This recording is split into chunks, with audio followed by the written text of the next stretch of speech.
How to fix music not showing on Instagram Notes. Jump right into the steps.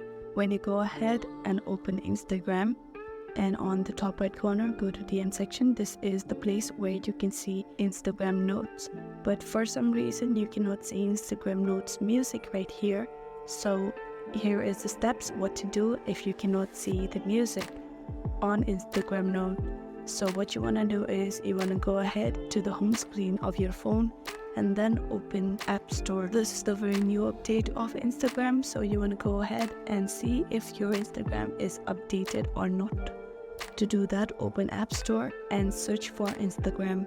Then open Instagram and you want to see if the blue button right there says update. You want to go ahead and update it, and if not, you will know that your Instagram is updated version. As you update your Instagram, you'll be able to see the music on Instagram Notes. The next thing you can do is you will go ahead and delete the app that you have right now and then install it back again from App Store. That might help you to fix the problem. I really hope this video helped you out. Thank you so much for watching till the end.